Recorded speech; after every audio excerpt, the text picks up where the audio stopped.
जिन्दगी आफैमा एउटा दुर्दशा भइदिएको छ, तैपनि मैले हरेस खाइहालेकी छैन। तर आमाका वेदनाहरूले चाहिँ मलाई बेचैन पार्छन्, छाती मडारिन्छ। बाको शासनका सामु उहाँ झुम्राको पुतली लाग्नुहुन्छ, यो चाहिँ मलाई अब सहे छैन। आमाले जसरी मलाई सहयोग गर्नुभएको छ, त्यही कुरो उहाँका निम्ति गर्न सक्दिनँ भन्ने कुराले मलाई भावुन्न हुन्छ। म घरका काम सघाइदिउँला, बच्चा हेरिदिउँला, मुटुभरिको माया गरौँला, वा भनौँ एउटी अर्की नारीका रूपमा उहाँको स्थान लिने कोसिस पनि गरौँला। तर पनि म उहाँलाई खुसी पार्न सक्दिनँ, उहाँको दिमागलाई हल्का पार्न सक्दिनँ। मलाई यही कुराको दुःख छ। बा मलाई अझै भक्कु कुट्नुहुन्छ। आमाले पाउने छुट्याइमा भने अब नयाँ खाले घिडा छ। जड हुँदै गएकी मलाई मानसिक यातना दिन पनि आमालाई बढी तडपाउनुपर्छ भन्ने बुझाइ बाका विकास भएको छ। अब उहाँको आक्रोशमा ईर्ष्याको पनि लेप लाग्न थालेको छ। म र आमा आपसमा नजिकिँदै जाँदा हामीबीच उहाँ आफ्नो स्थान कतै पाउनुहुन्न, यही कुरो उहाँलाई रत्ती मन परेको छैन। यसको मूल्य पनि हामीले चुक्ता गर्नै पर्ने भएको छ। त्यस दिन म बौद्धतिर एकैछिन घुमेर फर्कदा आमा भुइँमा लडिरहनु भएको थियो। उहाँको दाहिने हातले कम्मर बेस्सरी समातेको थियो। त्यही अवस्थामा उहाँ भित्तो समातेर उठ्ने कोसिस गरिरहनु भएको थियो। बाका साथीले दिएको हरिणीको सिङ, जुन भित्तामा झुन्डिने गरेको थियो, भुइँमा थियो। हुँदाहुँदा यो सजाउने कुरा पनि अब आएर हामीलाई सजायदिने साधन भइसकेछ। लडेकी अवस्थामा आमाले टाउको उठाउनु भयो। उहाँको अनुहारको रङ उडेको थियो, आँखा भए क्रान्त थिए। छेउमै दलाइ लामाको तस्बिर र पूजा सामग्री राखिएको सानो टेबल पनि लडेको थियो। त्यस दिन के भएको थियो मलाई याद छैन। के बाको नियमित समयभन्दा ढिलो खाना पाकेको थियो? उहाँ ढिलो आएकामा आमाले अलिक रुखो बोली पो निकाल्नु भएको थियो कि? यसको के अर्थ छ र? उहाँले आमालाई भुइँमा नाक जोड्तिने गरी धकेलिदिनु भएको थियो। आमा भित्तामा ठोक्किनाले दाहिने गुम त्यसमा बज्रिएको रहेछ। त्यहाँबाट हुत्तेर उहाँ लुगा राख्ने ट्याङ्कमा घोप्टिन पुग्नुभएछ। त्यसपछि बाले भित्ताबाट हरिणको सिङ निकालेर डडाल्नमा बजाउनु भएको रहेछ। म भित्र रिसको वेग र घृणाको उत्कर्ष दुवै ज्वालामुखी जस्तै विस्फोट हुने अवस्थामा पुग्यो। आँखा रातापिरा भए, अनुहार रन्क्यो। कुन आवेगमा आएर हो कुन्नी मैले पिठोमा रहेको भाइको पिँडुलामा बेस्कन चिम्टेछु। यो वास्तवमै अन्याय थियो। त्यति बेला मेरो छेउ हुनुको सजाय ऊ बिचोरोले पायो। भाइ चिच्याउन थाल्यो। आमालाई उठाउनु अघि मैले केही क्षण आँखा चिम्म गरेँ। अब आइन्दा आफ्नो लोग्नेलाई माया गर्छु भनेर मलाई कहिले नसुनाउनु। मेरो शरीर थरथर काम्न थाल्यो। यस्तो लाग्दै थियो मानौ यस घडी मैले केही गरेँ भने तुरुन्तै भुइँचालो जानेछ। आमा यस्तै असहाय हुनुभएको थियो। मैले उहाँलाई उचाल्नु परिरहेको थियो। म 10 वर्षकी भए पनि हाम्रो उचाइ उस्तै उस्तै थियो। मैले उहाँलाई सकी नसकी बोकेर ओछ्यानमा सुताइदिएँ। यस्तो मान्छेलाई त छाडेर जानु नि, किन यहाँ बसेको? यहाँ बसेर आफैलाई मार्नुको साटो बरु मामा घरै गए पनि त हुन्थ्यो। लौ न आमा, उल्लु नबन भुमो, छाडेर कहाँ जाने? मलाई कसले पाल्छ? जहाँ गए पनि जे गरे पनि मेरो घर, मेरो संसार यहाँ छ। मेरा केटाकेटीलाई मैले हेर्नुपर्छ। फेरि नरिसाएका बेला त तिम्रो बा संसारकै असल मान्छे हुने गर्छन्। तिमीले पनि देखेकै छौ। कहिले कहिले उहाँ जहिले राक्षसी व्यवहार गर्नुहुन्छ। हरेक दिन उहाँ कहिलेकाहीँ झुक्किएर मात्रै मान्छेले जस्तो व्यवहार गर्नुहुन्छ। मलाई घृणा लाग्छ बादेखि। आखिर मैले भन्न सक्ने कुरा पनि यति मात्र थियो। खाटको कुनामा घुमेको काठलाई मैले यस्तरी च्यापेकी थिएँ, मेरा औलाहरू सेता बनिसकेका थिए। म न केही सोच्न सकिरहेकी थिएँ, न कुनै कुराको अनुभूति भइरहेको थियो। म यहाँ हुँदाहुँदै पनि कतै थिइनँ। ढाडको भाइ जोड जोडले रोइरहेको थियो। मैले अचानक आफूबाट गल्ती भएको अनुभव गरेँ। आँखा चिम्म गरेँ। यो बिचरा सानो बालक वास्तवमै कति निर्दोष छ। किन मैले उसलाई चिमोटेँ? सोचेँ कि म हिंसा मन पराउने मान्छे हुँ। मलाई थाहा छ वंशानुगत रूपमा धेरै गुण आउँछन्। के आक्रोश पनि बाउबाट छोरीमा सर्ने गर्छ? आवेशमा मेरो चिउडो फरफराउन थाल्यो र गहमा भरिएको आँसुलाई आँखा चिम्लेर त्यतैतिर रोक्न खोजेँ। भुमो भुमो तिमीलाई के भयो? आमाको अनुहारमा चिन्ताको गहिरो छाप थियो। उहाँको हातले सुस्तरी मेरो पाखुरा स्पर्श गर्यो। एक किसिमको मिठो दबाव अनुभव गरे। हाँगामा थपक्क चरो बसे जस्तो। आँखा खोलेर उहाँतिर हेरे। उहाँ यातुर भई मेरो आक्रोशलाई ठम्म्याउने कोसिस गरिरहनु भएको थियो। म किन रन्थनिएकी छु भनेर बुझ्ने कोसिस गरिरहनु भएको थियो। मलाई थाहा थियो उहाँ यो तुफानलाई राम्ररी चिन्न सक्नुहुन्छ। अघि च्याप्प समाएको काठमा मेरो हात उसै गरी अडिएको थियो, जसले आमाले न्यानो र खस्रो हातले सुमसुमाउन थाल्नुभयो। टाँसिएका हाम्रा हातमा मेरो आँखा नाच्न थाले। उहाँको हात रातो र फराकिलो पनि छेउछेउमा चिरा परेको थियो। मेरो चाहिँ नरम र स्वच्छन्द। म एकदमै थकित भए। सक्ने भए फालिएको कमिज जस्तो आफूलाई फुकालेर भुइँतिर आकारविहीन छाडिदिन्थे। मेरो ओ थकानलाई आक्रोशले मत्थर पार्दै थियो, तर यसले उत्पन्न गर्ने शून्यता अझ भयावह हुन्छ। म एकदमै रित्तिएको महसुस गर्न थालेँ। तिम्रा बा असल मान्छे नहोलान्, तर म उनलाई घृणा गर्न सक्दिनँ। तिमीलाई थाहा छ किन? जवाफमा म केही बोलिनँ, किनभने मलाई उनले तिमी र तिम्रा भाइहरू जस्ता बहुमूल्य सम्पत्ति दिएका छन्। उनकै कारणले तिमी आज यहाँ छौ। उनकै मेहनतले तिमीहरूको पेट भरिँदै आएको छ। हो, यही कारण हो जसले मेरा नजरमा तिम्रा बालाई महान बनाइराख्छ। तिमीले पनि यस्तै सोच्नुपर्छ। तिमी केटाकेटी छौ, धेरै बुझ्दिनौ, तर यति मान, मैले मेरो कर्म यसै गरी पुरा गर्नुपर्छ। तिम्रा बा मसँग जस्तो हिंस्रक व्यवहार गर्छन्, त्यो पनि मेरो आफ्नै कर्मको कारणले गर्दा हो। पूर्व जन्ममा मैले पक्कै केही पाप गरेको हुनुपर्छ, जसको हिसाब सायद म अहिले चुकाउँदैछु। त्यसैले म यसलाई भोग्न तयार रहनुपर्छ। आफ्नो आमालाई यत्तिकी दयावान पाएर म गदगद थिएँ। त्यो घटना यता उहाँले म रिसाएको देख्ने बित्तिकै जहिले बिस्तारै नजिक आएर सुमसुमाए जस्तो गरी सम्झाउन थाल्नुभयो। त्यो सम्झाइमा उहाँ आफ्नो मान्यता मलाई बुझाउने भरसक प्रयत्न गरिरहनु भएको हुन्थ्यो। म भित्रका असल कुरालाई बचाउन उहाँ लागिरहनु भएको थियो। मानव आधी बेरीमा परेको फक्रदो फुलप्रतिको चिन्ता प्रकट भइरहेको थियो। भाँडा माझ्दा, खाना पकाउँदा वा लुगा धुँदा हामी आमा छोरी बीच हुन थालेका कुराकानीले मेरो मनभित्र बढ्दो त्रास र आक्रोशले अलिअलि गरेर अन्त्य मोड्न थाले। म भित्रका सबैजसो सकारात्मक भावनाहरू त्यही भान्सा परिवेशमा उत्पन्न भएका हुन्, जसलाई पछि गुरुको सामिप्यले मलजल गरिदिएको थियो। प्रत्येक धर्मावलम्बी चाहिँ आमा पनि जीवनको हरेक भोगाइलाई, चाहे यो जन्म होस् वा पछिल्लो जन्म, त्यसैका कामहरूको परिणति मान्नुहुन्थ्यो। यसलाई कर्म भनिन्छ, जसको अर्थ हो केही गर्नु। यसरी हेर्दा हामी प्रत्येकको जीवन एउटा चक्रले बाँधिएको छ, जसमा अघिल्लो जुनीमा बाँच्ने र आगामी जुनीमा बाँच्ने समेत जोडिएका छन्। आमाले मनमा केही कुरालाई गाँठो पारेको बुझेर म वाक्क हुन्थे। आफ्नो त्यही सोझोपनका कारण कति ठुलो मूल्य चुकाइरहनु भएको थियो। उहाँभित्र विद्रोहको गुण थिएन, तर ममा थियो। यसलाई म लडतरो पाराले छाड्न चाहन्नथे। कुनै लोग्ने मान्छेकी दासी बन्न वा जनावरको जस्तो व्यवहार भोग्न म तयार थिइनँ। दुई खुट्टाबीच झुन्डिएर इन्द्रिय र पढ्ने अधिकार पाएको भरमै महान ठान्नेहरूको इसारामा चल्नुभन्दा मलाई बरु मृत्यु स्वीकार्य थियो। आमालाई हेरै मैले अठोट गरेँ, मेरो जीवन बेग्लै किसिमको हुनेछ। उहाँ मसँग प्रेमका कुरा गर्नुहुन्थ्यो, जबकि म आफूभित्र उत्पन्न हुँदै गरेको घृणा मात्र महसुस गर्थेँ। सबेरै उठेर बाका निम्ति चिया पकाउँदा, दिउँसो उहाँका मूर्तिहरूका निम्ति सफा पानी ल्याउँदा वा बेलुकी सबैजना साथमा बसेर खाँदा, कुनै बेला पनि मैले यी गतिविधिलाई आत्मसात गर्न सकिरहेकी थिइनँ। 12 आमा साथ बस्दाको दृश्य नै मेरा निम्ति डरलाग्दो चित्र बन्दै गएको थियो। उहाँहरूका गतिविधिमा मैले आफ्नो भावी वैवाहिक जीवनलाई ढालेर हेरिरहेकी थिएँ। मसँग बिहा गर्न चाहने पुरुष कस्तो होला? म आमाले जस्तै जबरजस्ती कुनै हजुरबाको उमेरको मान्छेसँग विवाह गर्न चाहन्न, जसले मलाई नोकर्नी जस्तो व्यवहार गरोस्।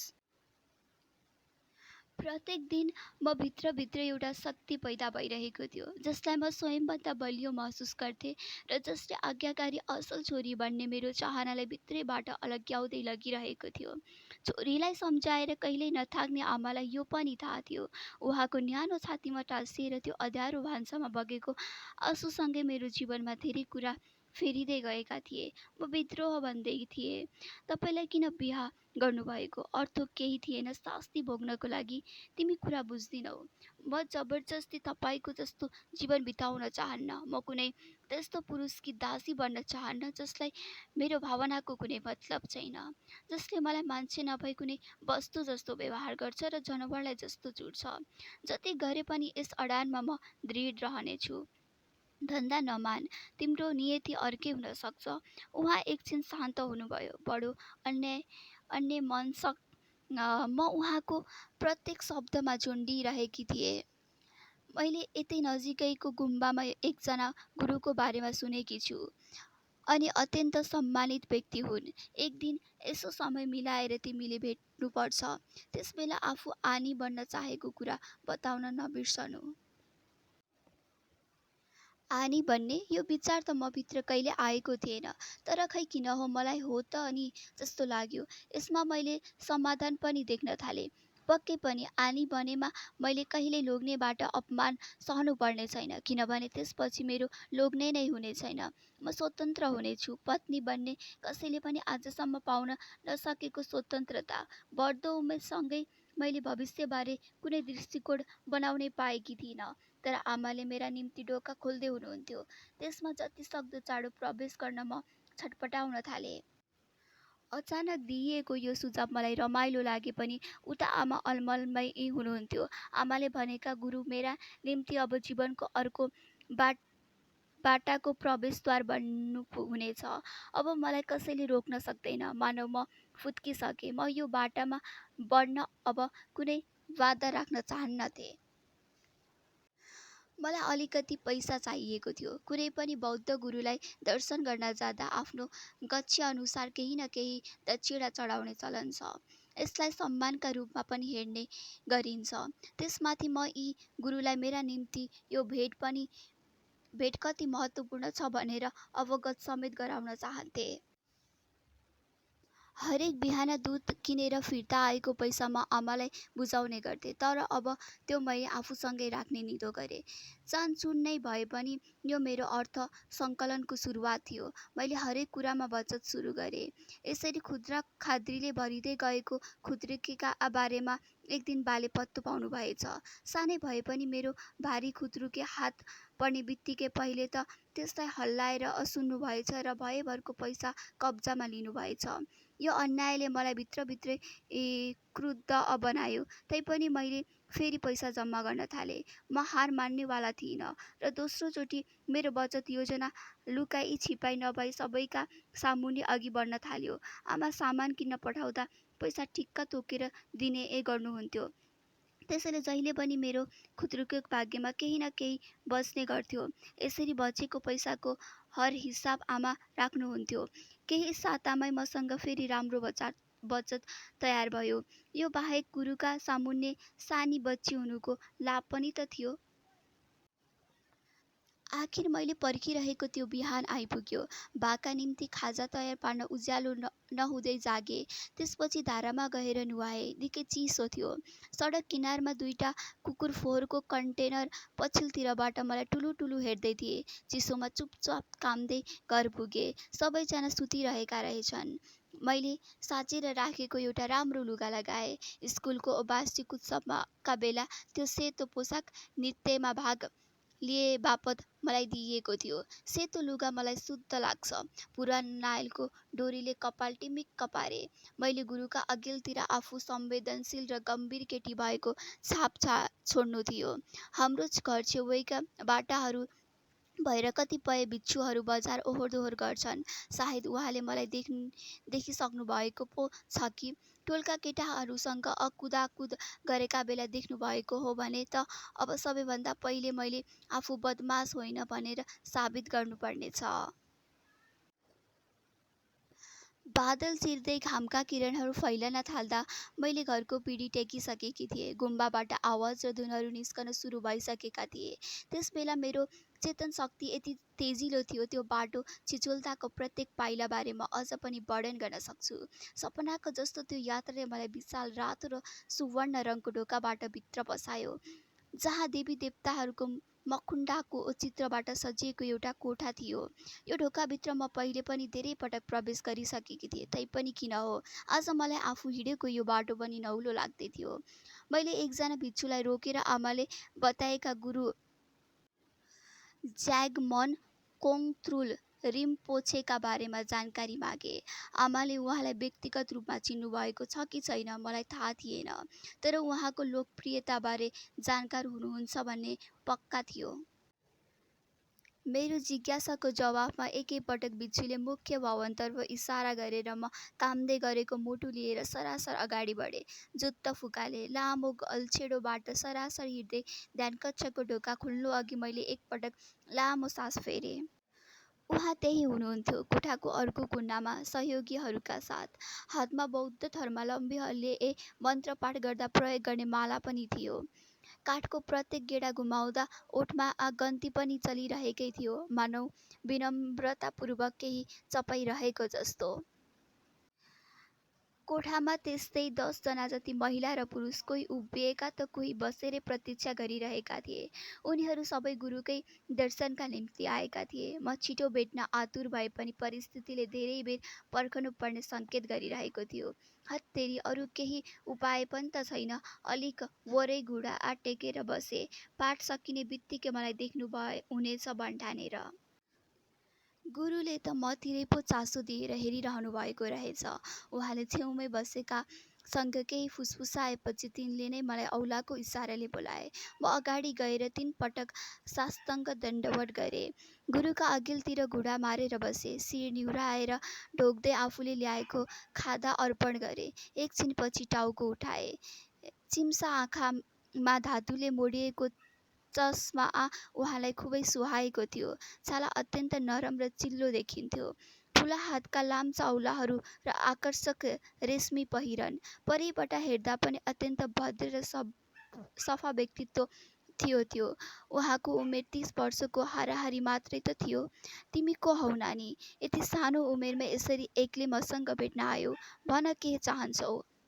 उहाँ अत्यन्तै दयालु हुनुहुँदो रहेछ।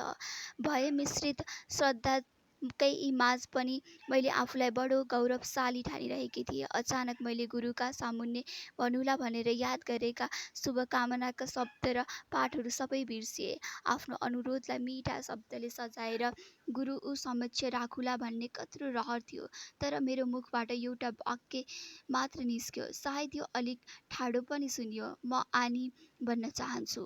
मेरो आवाज कामेको थिएन। म सत्य जो बोलिरहेकी थिएँ। ज्यामगन कोङत्रुल रिम्पोछे मुस्कुराउनु भयो र आफ्ना सहयोगीतर्फ हेर्दै इसारा गर्नुभयो। यो दृश्य यस्तो थियो मानौ कसैले त्यो माहौलमा हाँस उठ्दो कुरा गरेको छ। पछाडिबाट कुनै केटाकेटीले जिस्काएको जस्तो। उहाँका पाउका छालाका नयाँ चप्पल थिए। टोलकै कसैले राम्रो कमाईपछि भर्खरै गुम्बामा आएर उहाँलाई चढाएको हुन सक्छ।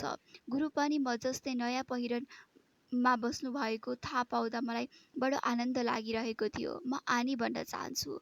उहाँ पछाडि ढल्किनु भयो र सुतीको रातो झोलाबाट कैची निकाल्नुभयो अनि पाठ गर्दै नजिकै आएर सामान्य तालले कपालको टुप्पो काटिदिनुभयो। मलाई थाहा छ, यसले गृहस्थी जीवन त्यागेको सङ्केत गर्थ्यो, जसलाई लामा र आनीले स्वीकार गरेका हुन्छन्, तर मलाई आफूले केही त्याग्दैछु भन्ने लागेको थिएन। वास्तवमा म आफै यो जीवनमा आफूलाई समर्पित गर्दै थिएँ। भित्रको हलचल थामेर म आफूलाई शान्त र स्थिर पार्दै थिएँ। गुरुले चाहिँ फेरि भित्तातर्फ ढल्किएर आँखा चिम्लदै मन्त्र पाठ गर्न थाल्नुभयो। एकैछिनको ध्यानपछि उहाँले मलाई अलिक अगाडि सर्न इसारा गर्नुभयो। आजदेखि तिम्रो नाम कर्मा छोइङ डोल्मा भयो। म टाउको झुकाएरै पछाडि सर्न थालेँ। यसो गर्दा भित्रभित्रै उम्लदै गएको गर्व देखाइदिने मेरा आँखा अरूबाट छेलिन्थे। गुम्बा बाहिर चौरमा पुगेपछि अन्त्यमा मैले फेरि लामो सास फेरेँ। बस म अब शरणागत भएँ। उपरान्त जे भए पनि म आनीका रूपमा उभिएकी हुनेछु। मलाई कसैले भेट्टाउन सक्ने छैनन्। हो, यो अब सम्पन्न भयो। लोग्ने मान्छेका उपद्रव र घृणाहरूले अब मलाई छुन पनि सक्दैनन्। आनी भएकैले पनि मैले कसैकी स्वास्नी बन्नुपर्ने छैन। अब म सहजै बाँच्न सक्छु। त्यसै बेलादेखि मैले जाने बुद्ध धर्मको सुगन्ध व्यापक रहेछ। त्यसभन्दा अघि मेरो जीवनमा धर्मले अत्यन्तै थोरै स्थान मात्र लिएको थियो। छिमेकाहरू केटाकेटी जस्तै म बौद्ध संस्कृतिमा हुर्केर यसका केही आधारभूत मान्यताहरू अँगाल्दै ठुली भए, जस्तो अहिंसा, झुटो नबोल्नु, नचोर्नु आदि इत्यादि। तर 10 वर्षको उमेरमा पुगेपछि मलाई चाहिएको बुद्ध धर्म थिएन, स्वतन्त्रता थियो। र कस्तो आश्चर्य, यो पनि बौद्ध धर्मभित्रै अटाएको रहेछ, जसले मलाई भर्खरै स्वतन्त्र बनाइदिएको छ। म फुरुङ्ग पर्दै घर फर्किरहेकी थिएँ। म आनी भएँ। अब मलाई यहाँ राख्न पाउनुहुन्न। तपाईँले मलाई गुम्बामा पठाउनुपर्छ। म जान्छु अब। बाआमा मलाई अनौठो मानेर एकहोरो हेर्न थाल्नुभयो। मैले केही सामान पोको पारेँ। मलाई धेरै थोक चाहिँदा पनि चाहिन्नथे। पुराना लत्ता कपडा फोहोर फाल्ने ठाउँमा फालिदिए पनि हुन्छ। अब म केवल खैरो, रातो र सुन्तले रङहरूमा बेरिनेछु। केवल ती रङहरू जसलाई कुनै पनि आनीले लगाउन मिल्छ। मलाई केही महान गुरुहरूका तस्बिर लैजानु थियो। रातो रेशमले तगिएको कम्बल पनि, जुन मेरा मामाले म 10 वर्ष पुगेपछि उपहार दिनुभएको थियो। एउटा सानो घडी पनि बोक्नु पर्ने थियो, जुन बाले किनिदिनु भएको थियो। बाले मलाई दिएका थोरै वस्तुमा पर्थ्यो त्यो घडी। अर्थात् मलाई केही चाहिन्नथ्यो। मेरो जीवन आजदेखि सुरु भयो। आमा मुस्कुराउनु भयो। बाको अनुहारमा पनि हाँसो दौडियो। उहाँहरू आफूलाई धन्य ठानिरहनु भएको थियो। कुनै पनि बौद्ध धर्मावलम्बी निम्ति उसको परिवारको कुनै सदस्यले अध्यात्मको बाटो समात्नु जहिले पनि सकारात्मक मानिन्छ। यो कस्तो सत्कर्म हो जसको फलमा उसका सबै आफन्तहरू पुण्य कमाउँछन्। बाकी पहिलेकी श्रीमतीबाट जन्मेकी सौतेनी दाइ पनि मक्क थिए। कम्तीमा आज म बालाई आनन्दित हुने कारण बनिरहेकी थिए। बा मेरो ओछ्यानमा आउनुभयो र आफ्नो हातले मेरो पाखुरा सुमसुमाउन थाल्नुभयो, जस्तो म उहाँलाई राम्ररी चिन्छु।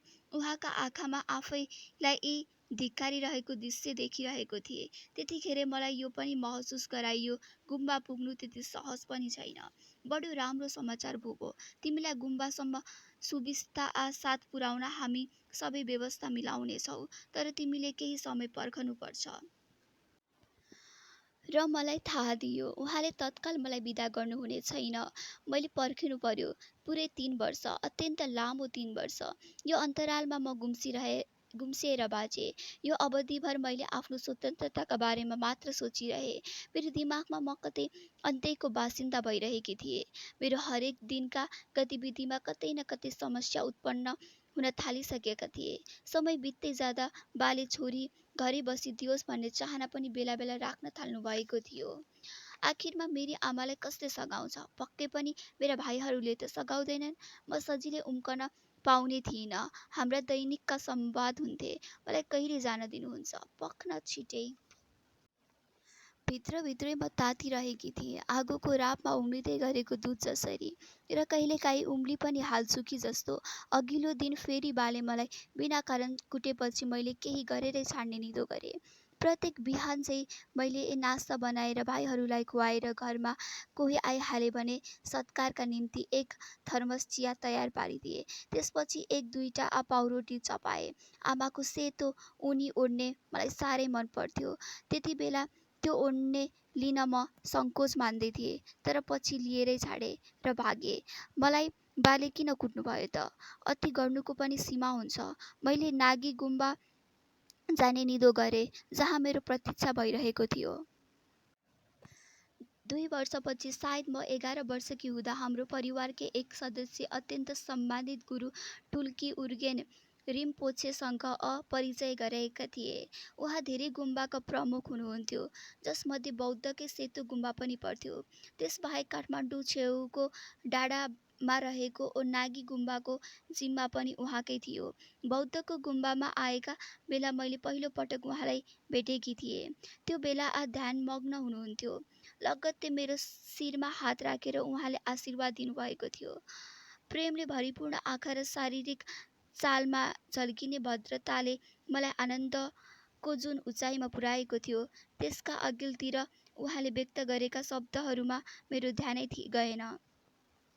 उहाँले मेरा बालाई भन्नुभएको रहेछ, तिमीहरूले जहिले चाहन्छौ छोरीलाई ल्याउनु, उसको लागि गुम्बाका ढोकाहरू खुल्ला छन्। त्यहाँदेखि मैले दिनरात उहाँकै बारेमा सोच्न थालिसकेकी थिएँ। कतिपय रात मैले त्यो भेटघाटको क्षण जत्तिकै रोचक सपना देख्न पुगेँ। त्यस्ता सपनामा टोलबाट गुज्रदै गर्दा अचानक मेरो ध्यान होहल्ला चलिरहेको स्थानतिर पुगेको थियो। म आँखा उठाएर हेर्थेँ। ओहो, टुलको उर्गेन रिम्पोछे हेलिकप्टरमा चढेर मलाई गुम्बा लैजान आउनुभएको छ। हो, अब छिटै मैले उहाँलाई भेट्नु छ। मेरो रक्षक उहाँ नै हो भनेर बताउन पनि मलाई ढिलो भइरहेको छ। भागेको दिन मैले उहाँकै शरणमा जाने मनसा आइराखेकी थिएँ। गुम्बा काठमाडौँ उत्तरको शिवपुरी डाँडामा छ। त्यसले 4 वा 5 घण्टा हिँडेर पुगिन्छ। मलाई त्यति मात्र थाहा थियो। तर के मतलब, म पुगेरै छाड्छु। यसरी म आफ्नो सडक, आफ्नो डोर र आफूले खेल्ने गरेको आँगन छाडेर लम्कन थालेँ। घाम टाउकेमाथि चर्किरहेकाले अत्यन्त गर्मी थियो। मलाई सोझै उत्तर लाग्नु थियो। हिलाम्मे बाटो पछ्याउँदै म लगातार अगाडि बढेँ। अब मैले हिँडिरहेको बाटामा बस्ती थिएन। घरबाट यत्तिको टाढा म कहिले आएकी थिइनँ। हो त नि, आजसम्म म बौद्धबाट कहिले पो बाहिर निस्केकी थिएँ र मलाई संसारका बारेमा केही थाहा थिएन।